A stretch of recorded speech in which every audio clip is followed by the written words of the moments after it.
Hi guys, welcome to the channel of love. Something really interesting just happened. So you press to go live and then the screen just went on full screen me and I couldn't touch any buttons, or there were no buttons to push. It was full screen on me. I don't know what that is on my screen. Anyway, it's okay. I swiped out of it, and when I swiped back in, it came up with the option to take a picture, which then it chose not to do.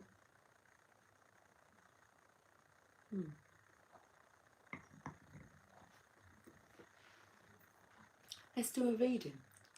Okay, I do not know what cards we're going to use. The Romance Angels.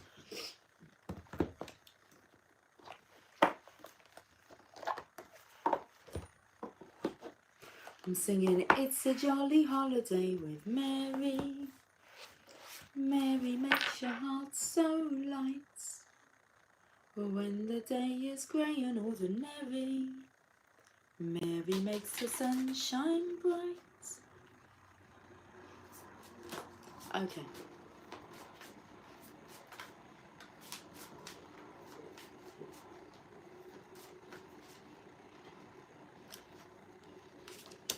The message today is to free yourself. And it's time to take back control of your life. Okay.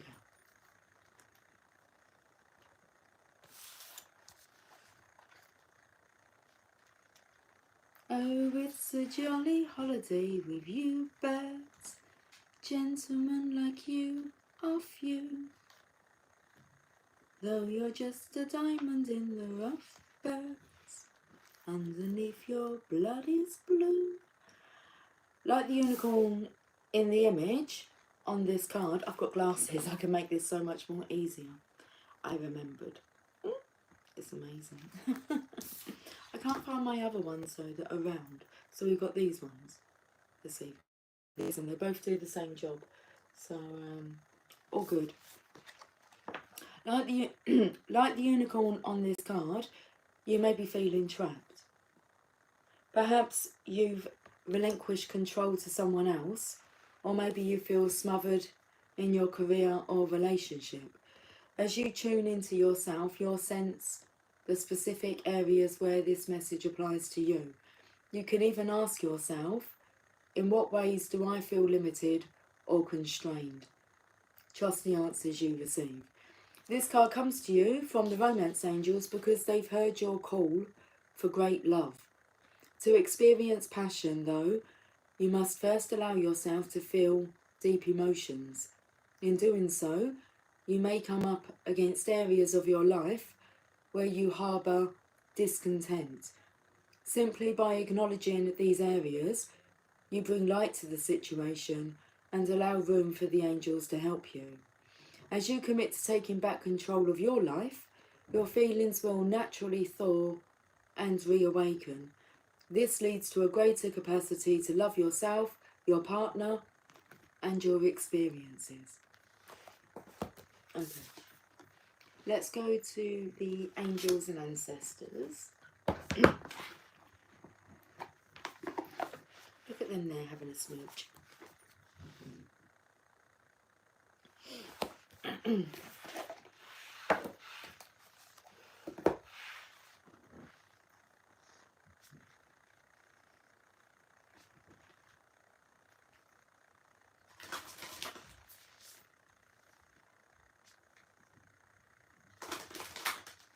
Okay, so free yourself. It's time to take back control of your life.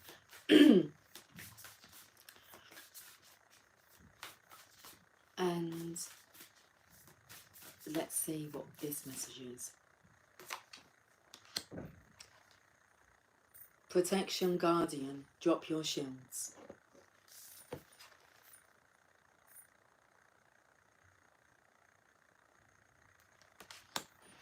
You are protected and divinely directed. Protection Guardian.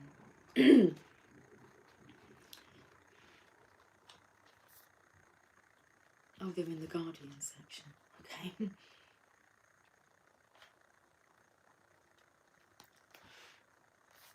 Drop any shields of shame, resistance and fear that are standing between you and your chances of enjoyment and fun. Know that you don't need to hide who you are or the gifts that you have. You are born to shine. Okay. The Protection Guardian is a feminine version of Archangel Michael. She is a fierce, protective yet loving warrior angel who carries an indestructible shield of power and protection and will come to all who call on her. She will help you drop your fear-based shields and move into a loving, protective force field that will keep you safe but will allow your gifts to shine through. Although she is here to guard you from lower energies, she is completely relaxed, serene and confident because she trusts that love will always prevail. Okay, the extended message. You may have encountered shame or embarrassment in your past, but that is not your present. Angels are drawing close at this time to help you move beyond any limiting thoughts, emotions and patterns that may be making you feel unsafe. Know that angelic protection is swirling around you at this moment and will help you move forward in a more fearless way. Call on your guides for help in changing your frequency so you can feel safe and protected at this time. You are stronger than you think, and your angels and ancestor guides are here to help you realise this now. You are stronger than you think. Okay, let's just give the eyes a bit of a rest. Let's have a look at what Archangel Animals will do. Oh, did you hear the bell then? Right, we can clear the energy, look. Crystal clear.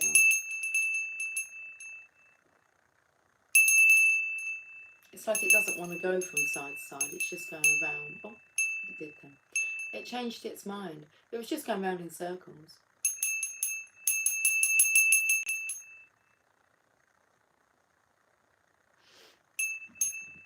Yeah. Ding, ding.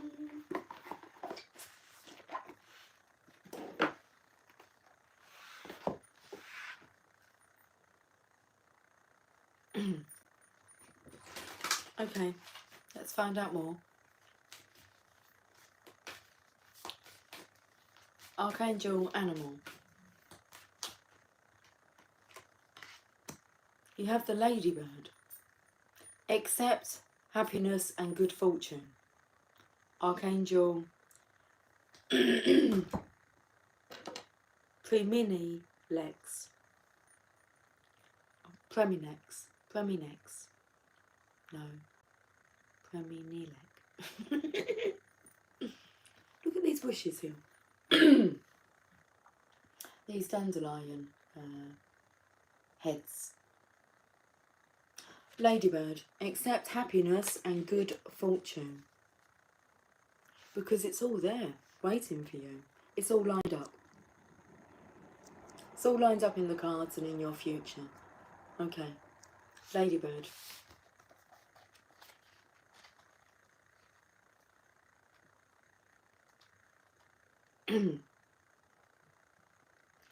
These bright little insects from Orion, I just got the giggles all of a sudden.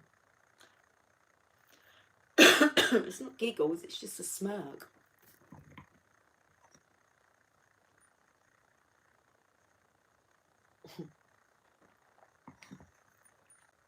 These bright little insects from Orion carry wisdom and joy in their energy fields.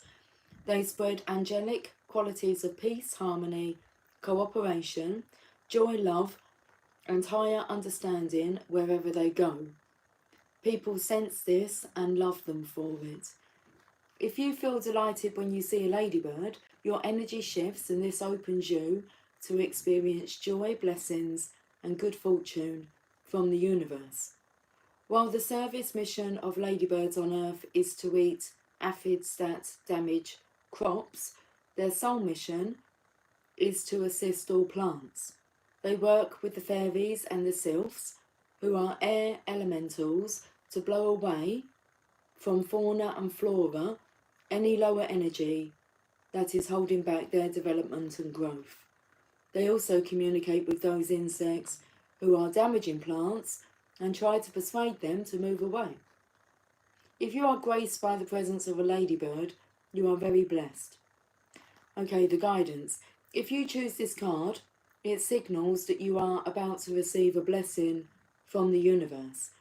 An angel may touch you, happiness awaits you, you are illuminated with new understandings, or good fortune is coming your way. Give thanks for all that you give thanks for all that you have received already, so that you are energetically prepared for the new before the gift flies away. Ladybird energy invites you to spread angelic qualities today. This will make a difference to those you touch, and you may be surprised how people and animals will appreciate it. You are also asked to communicate graciously to all the people you meet or write to in a way that will nourish and support them.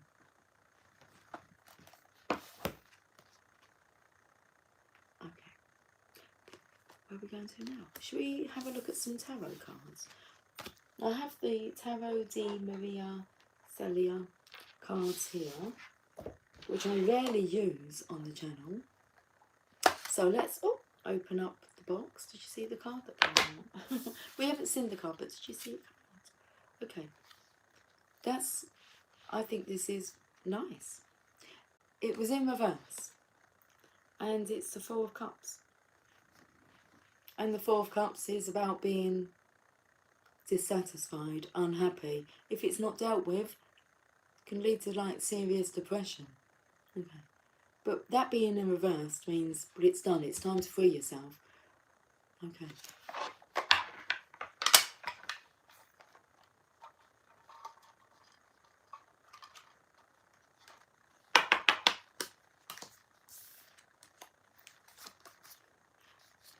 The Three of Wands, which is the card of manifesting, and the Lovers.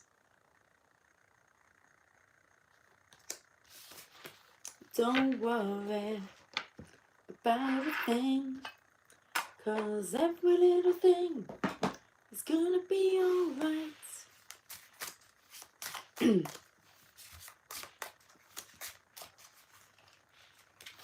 So we'll have that card. Six of Cups. Remembering what love is.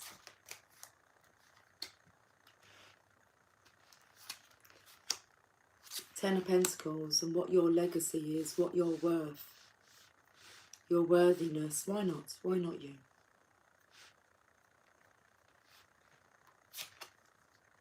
The Two of Pentacles. Okay, well, you can just see what's happening here. It's coming together here. It's like two legacies rolled into one. Combining, joining. Infinity, infinite. The infinite potential, the infinite possibility.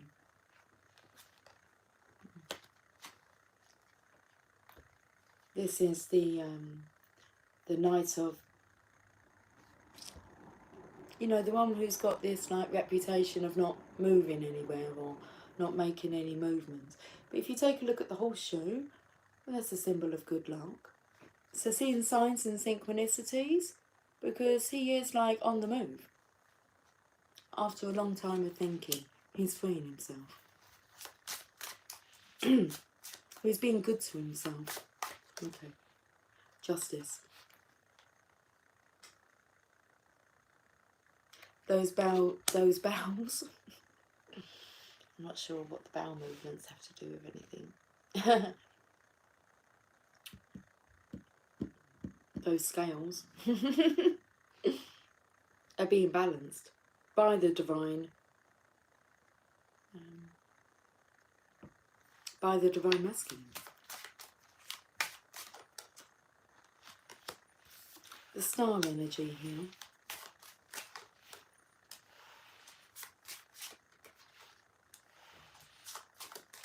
Just bear with me a moment. The story's unfolding. because this star energy is more of a karmic energy, and then you have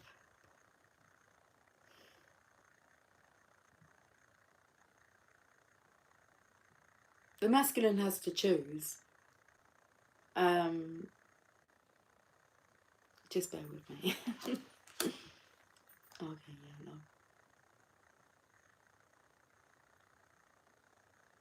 Okay, so look at this as being the karmic energy. But then there's like this insight, this epiphany. And then I feel that this is a masculine's energy, like saying, well, actually, he chooses her. This is more the karmic energy, and like, she's like pointing, saying, you choose that. But he's choosing that because that's what the progression in life is, because that's what you've been working towards. That's what you should be working towards. Helping love to evolve, not dissolve. The Ten of Cups is here. So he's going after his legacy and his Ten of Cups. And the divine has highlighted who the divine feminine, is. Okay. Bottom of the deck, the two, what is this? The Two of Swords. It looks a bit like the World card, doesn't it? So. But it's not, it's the Two of Swords. Hi Moon Cookie, cheers to the channel of love. Cheers Lucy Lou, I've missed you. Oh Moon Cookie darling. But have you felt me? You might have missed me, but I bet you felt my presence. The Two of Swords take me to the card where the other day I said, oh my goodness, I've got to like look into this. It's normally the feminine holding two swords. She's blindfolded, she's focused, she's tapping into the energy. It really flowed today quite well. A masculine here is freeing himself. He's protected and he's going to accept happiness and good fortune. Who he finds, the attraction, that attraction, the law of attraction, can be manifested through divine feminine together. Okay? So then, now what? Well, we'll leave it with the divine and divine inspiration. How about that? Let's look at our sacred spirits. You'll just know if you've got to do anything.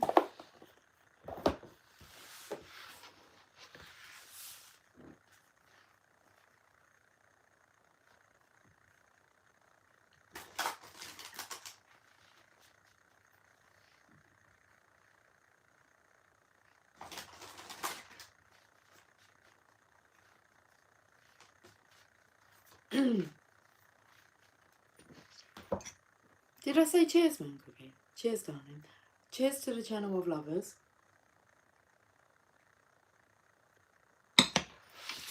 Let's look into, I was going to say the collective spirit. Third eye vision. Card number 56.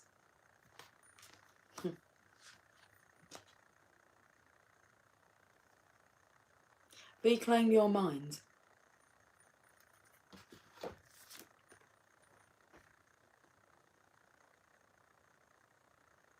Comes in very much for this, doesn't it? Look how the synchronicities, we've got to look for the signs.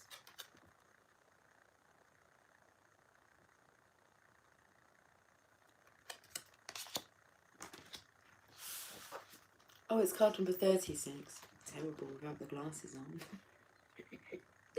Well, not terrible. 36. I thought it sounded like quite high. Oh, I've got a little pussycat's paw coming through the door. Little pussycat's paw coming through the door. The crack in the door. Liberate your vulnerability. Reclaim your mind. The third eye chakra is located along the brow line with its axis pointed between the eyes. Every individual has a third eye, but not all choose to open. In ancient times and across different cultures, the third eye was an asset. The ancient Egyptians, Greeks and Hindus all viewed the third eye and pineal gland as a gateway to the heavens, expanding consciousness and higher wisdom. Known in Sanskrit as ajna, its meaning is command and perceiving. So that's what the feminine would be doing when she's like in the Two of Swords, blindfolded, connecting with her third eye. This multi-dimensional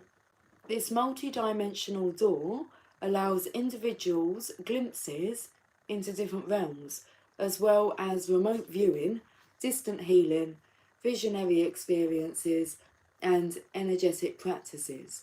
Using third eye vision requires careful practice. Psychic debris, energetic distortions.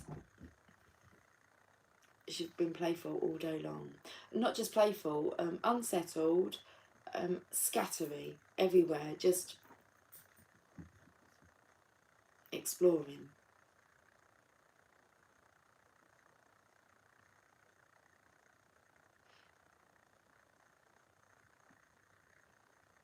So using third eye vision requires careful practice. Psychic debris, energetic distortions and imbalanced frequencies can stick to the third eye chakra and to an individual's aura and energy bodies.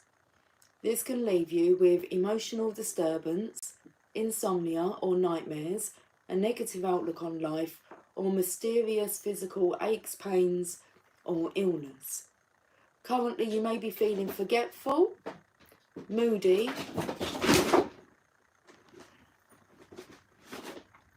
you fell quite a way then. Okay, she's gone now. I'm not sure. I don't think she hurt herself. That was a bit of a fall. That's what you get when you climb. You sometimes have to take a fall. Currently you may be feeling forgetful, moody and extremely sensitive to smells, lights and taste. Visual stimulation is overpowering. Now is the time to reclaim your mind. Satisfy your needs first instead of people pleasing. Right now, feelings of vulnerability will rise to the surface. Fears of self-exposure and judgment will influence your current relationships. Try to avoid crowds and busy places, as collective mental energy will influence your state of mind. Continually trying to protect yourself from harsh criticism and personal judgments will keep you in a defensive mindset and influence your decision making. Intuitively, don't rush into a third eye experience. Take it slow and seek a suitable teacher to avoid spiritual risks. If you wish to intensify or gain third eye visions more regularly, activate and decalcify your pineal gland through visualized meditation. The shadow aspect, delusion, fictitious, studious, self-sacrificing. Okay, your affirmation, I see clearly and accurately through my mind's eye. Okay then. I keep being drawn to those fairies.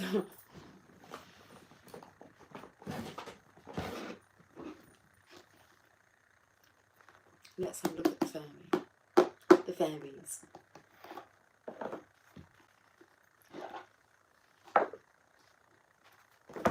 What's the lights we can see out there?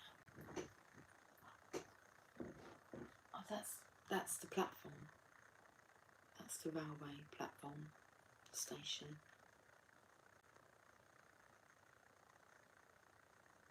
I'm not sure what the flashing is. Okay, I'm not sure what the flashing is coming from.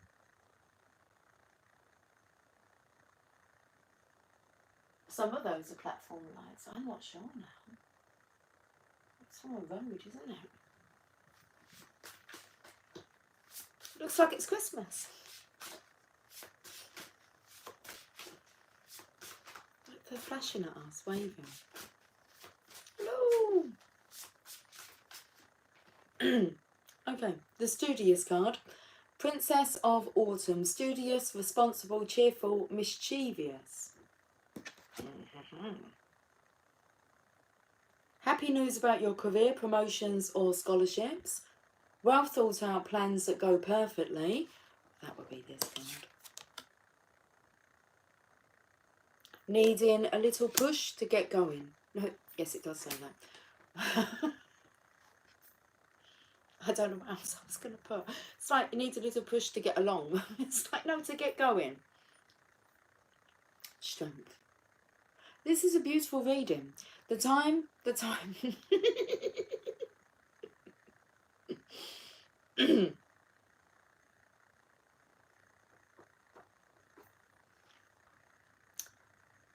The grace and inner strength. Can you see the train going past? The grace and inner strength needed to overcome challenges. The power of kindness and forgiveness, and it's time to embrace how wonderful you are. High-speed train. See the difference? Now I'm really giggling. I want to read this card. This is the Page of Pentacles. It's like the page, I was going to say the page sends out the knights, but normally, like, either the king or queen would, you know, summon the page or the knights. The page would do the research and the knights would execute the plan. Sounds very much like Divine Feminine. Like, your role's to do the research. Divine Masculine, go execute it. So you can take it as your own as well if you like. It's like a joint purpose.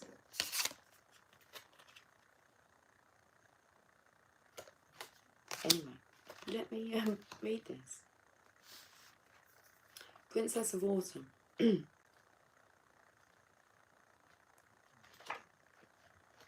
Straight to the Queen of Autumn. Is she the ones that does the, you know, the sending? You do the research. Is she the delegator? Let's, okay. You can never know too much. Or so says our Princess of Autumn. This optimistic and happy young lady simply loves to learn. She's charming and reliable, upbeat, and so very clever. She does have a bit of a mischievous streak running through her, so you might want to keep an eye out for that. Okay. Besides being an absolute joy to be around, she's also responsible and wise beyond her years. Did we mention that she loves to learn? This gal can be the perpetual student, taking longer than usual to get out into the real world. She may also think things through way too long before acting, but when she does move into action, everything will go perfectly.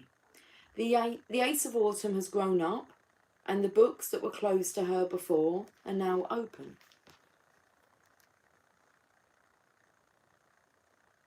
The knowledge she has gained has provided the abundance accumulating on the desk. Never noticed that before.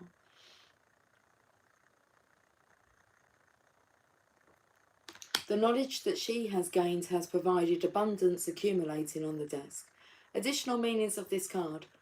Time to go back to school, study and research, seminars or courses, good news about finances, needing a push to get started, working your way up the ladder. Maybe after a fall. Maybe you're working your way back up the ladder. I was just taken tonight, Belle, with falling down. And it was like, she's going to try and climb it again. Of course she will. She's mischievous. I think we're going to finish with a message from Rumi. I feel drawn now to kind of give you a message from a book. That's I don't really want to read that one. What shall we read? How to Raise Your Own Salary? That sounds good, doesn't it? It's a good book. It's like the book before Think and Grow Rich, because Andrew Carnegie interviewed, well, Napoleon Hill interviewed Andrew Carnegie.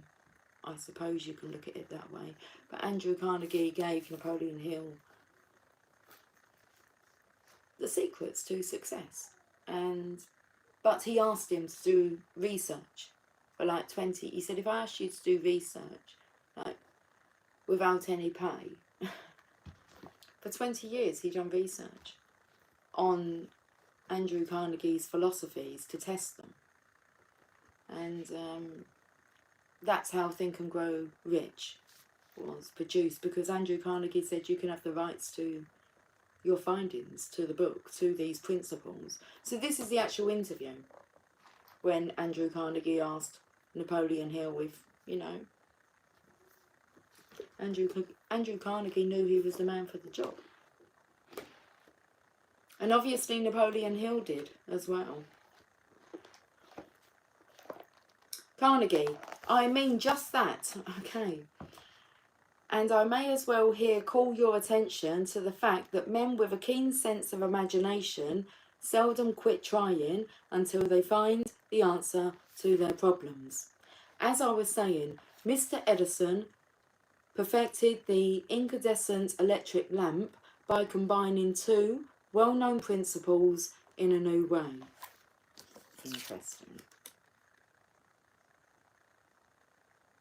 The first of these principles was the established fact that by applying electric energy to both ends of a piece of wire, a resistance is established through which the wire becomes heated to a white glow that will produce light.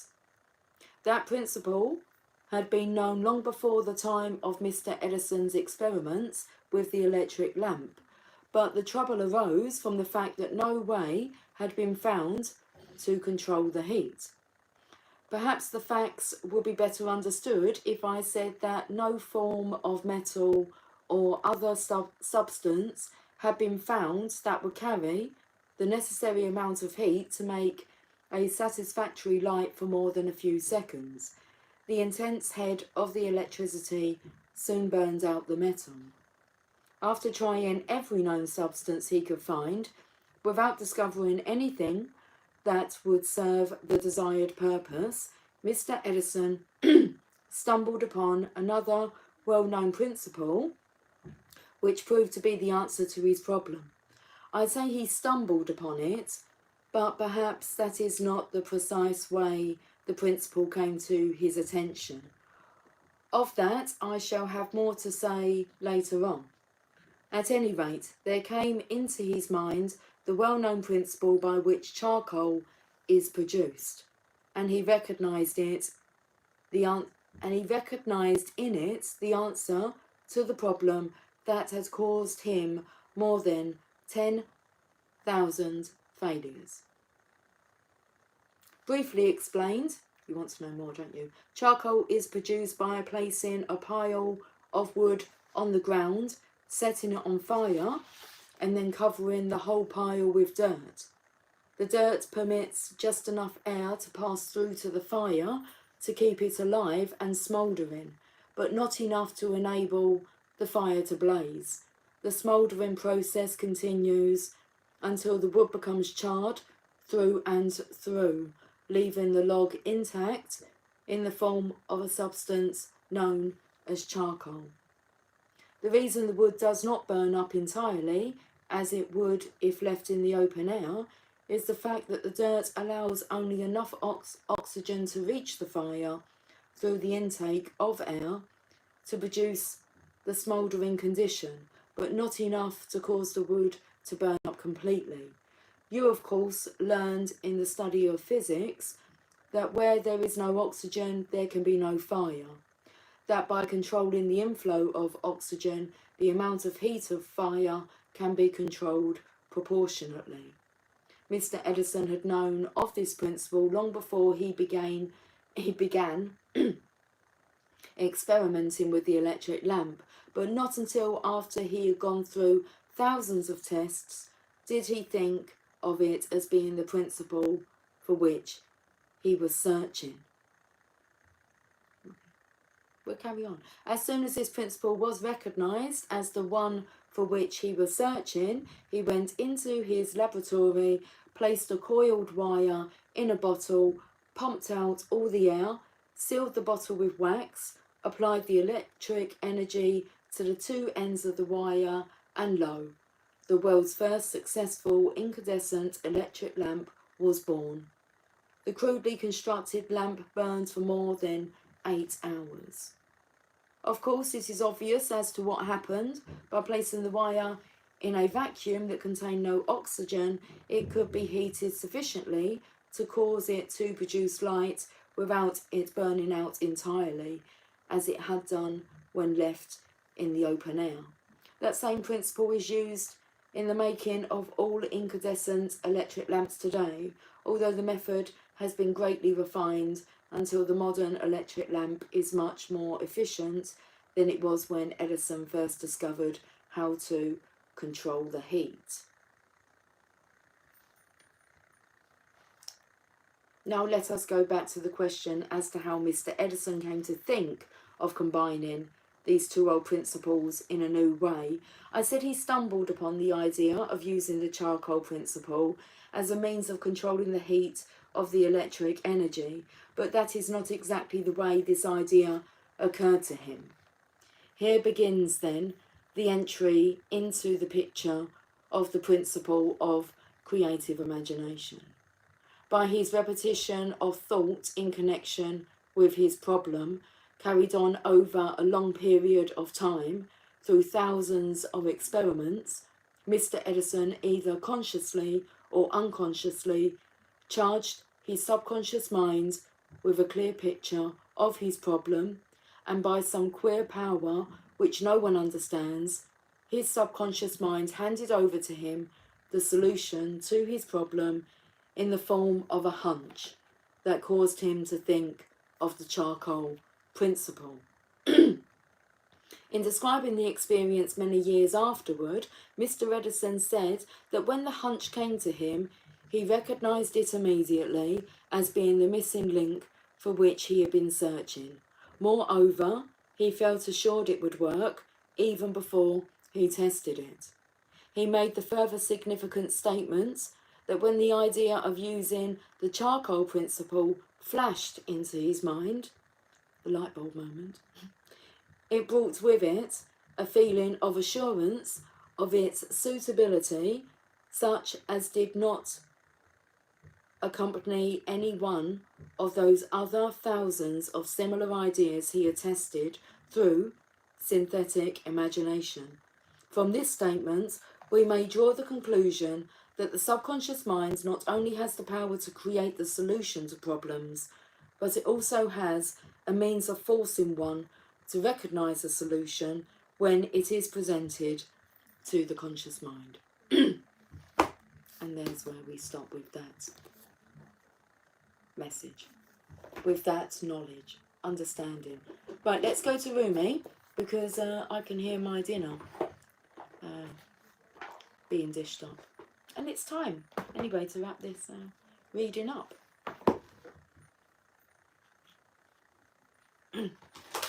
Okay.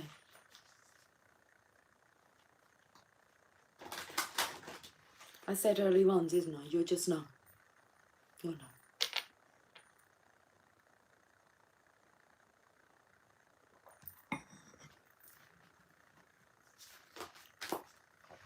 What's on the bottom of my cup there?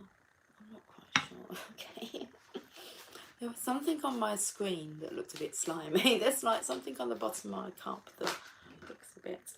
oh, this is nice. We've got 2 cards. We can do 2 cards. Card number 42, Dance of the Divine Feminine. And what's interesting, I've mentioned the Divine Feminine in this reading. It mentions it in the title of the card, but I believe that's the only time you're going to hear the Divine Feminine's like name. So interesting that the card's called the Dance of the Divine Feminine. Card number 42. And like I said, there is another card underneath. But let's read this message. Whirling Goddess. I just opened up to them.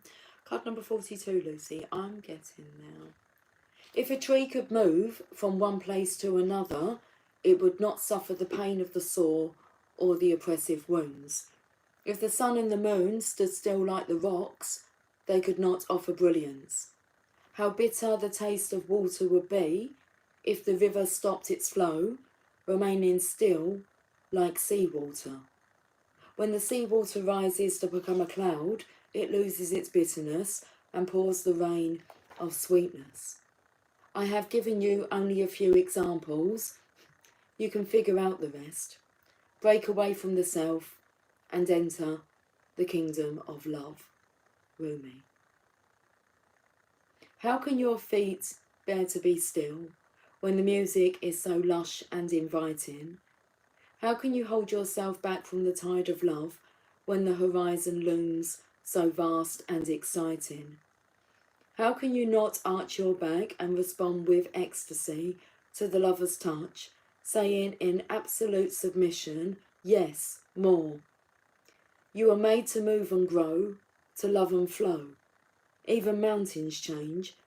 Surrender the stodgy ways of the mind and become willing to dance to the great orchestrations of love. You may feel unsettled, beloved, as though the ground beneath you is not so solid. You may touch it to see. Is it moving? Of course, it is hurtling through the skies, spinning, tilted on its axis. It's amazing you aren't passed out on the floor in utter dizziness. Yet you stand there imagining you have a choice of not moving. What funny foolishness. Let us laugh about it together. How can you even imagine it? Only through some misplaced fear. It is such a small craziness, really. You can cast it off, that small crazy fear. Let it return to the Earth Mother to become fertilizer for the far grander and more exciting insanity of divine love instead. Give up that tiny insanity in favour of the greater craziness of love.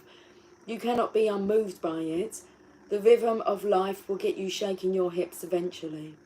How could you not become entranced by the gleaming dance floor, shimmering with possibility and invitation?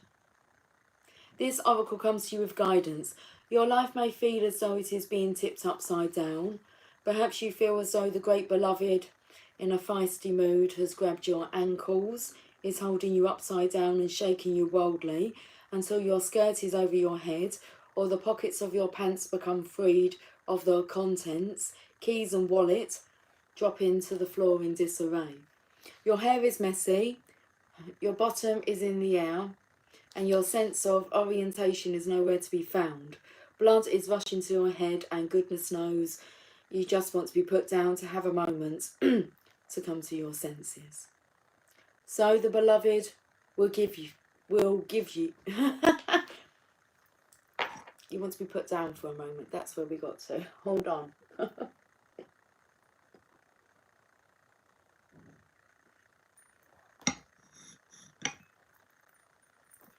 Oh, it's a leaf. I called it something like sticky. It's actually like,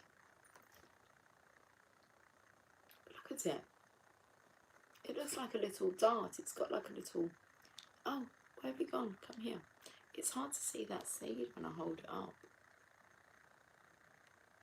It's got like a little seed. It's like from outside. It's come off of like the tree, the bush. It's in there. Can you see that little?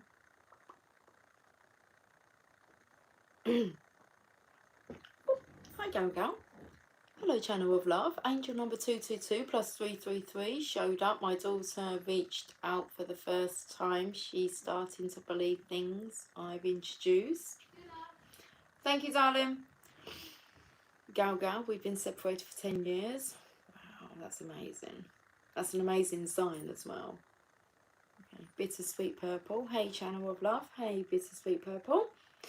Okay, my dear, I've been called for dinner. So,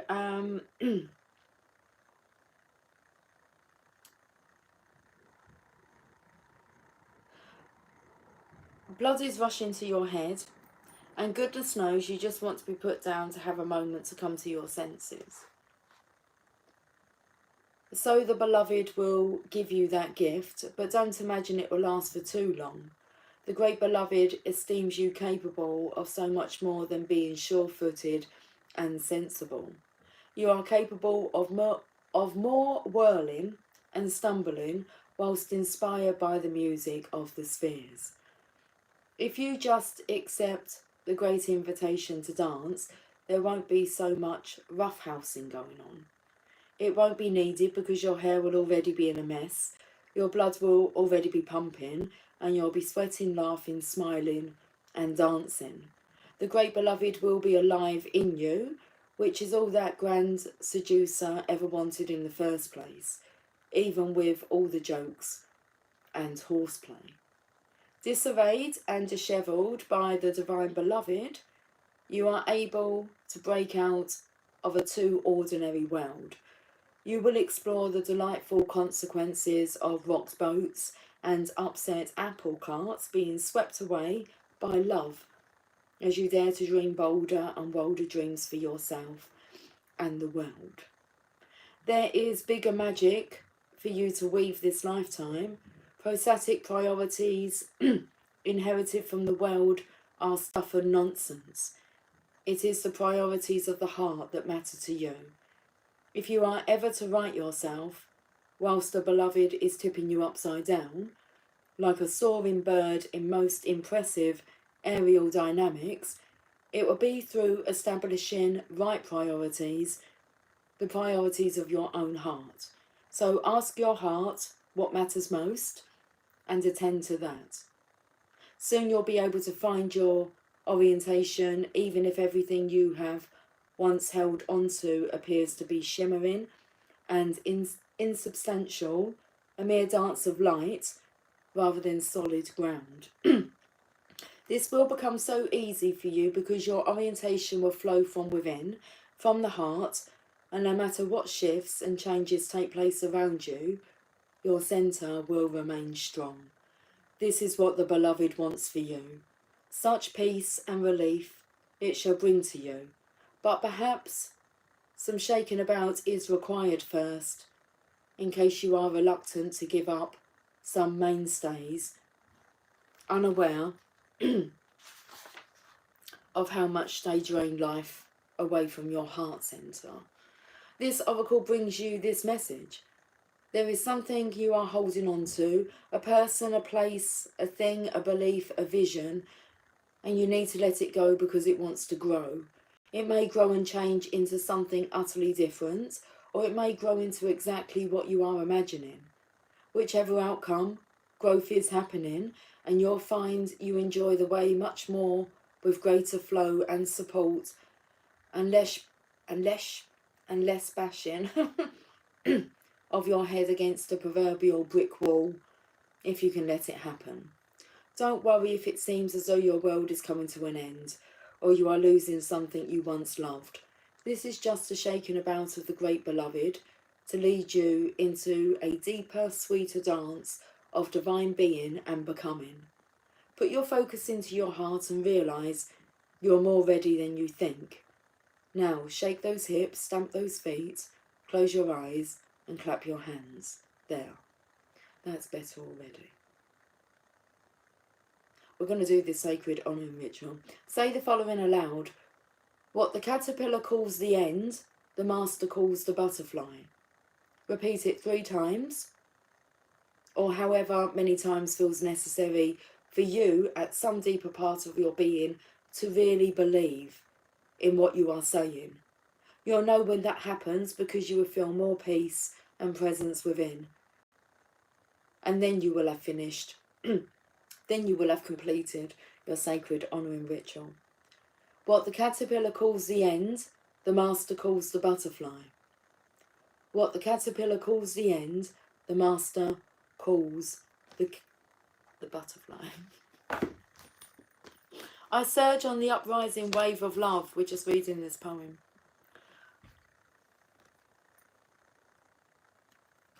I'm taking again to all this like swirling energy here.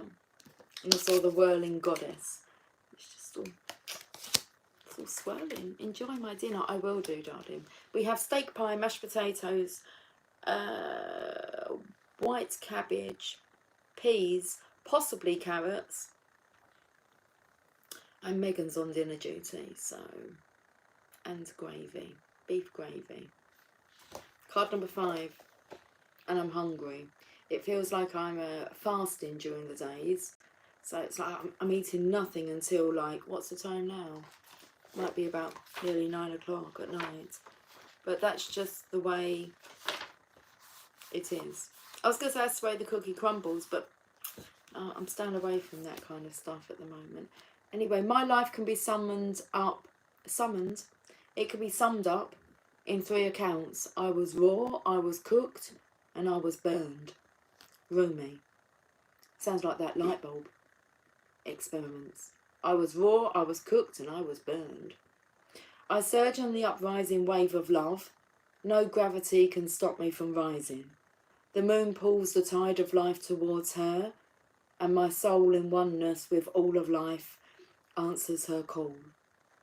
A wave of love consumes me, and upwards I fly, flying through water to greet her shining body. Led by my heart, my wits are addled, and my mind becomes a blurry mess, and so I feel instead. Feel the truth of her love and the divine reflection she shines back at me from her radiant heart. And we'll end on that note. What a beautiful note to end on. Do you want me to reread it? I'll reread it. I surge on the uprising wave of love. No gravity can stop me from rising. The moon pulls the tide of life towards her, and my soul in oneness with all of life answers her call. A wave of love consumes me, and upwards I fly, flying through water to greet her shining body. Led by my heart, my wits are addled, and my mind becomes a blurry mess, and so I feel instead. Feel the truth of her love and the divine reflection she shines back at me from her radiant heart. Beautiful. Guys, I'll catch up with you soon, so until then, take care, much love. Bye for now.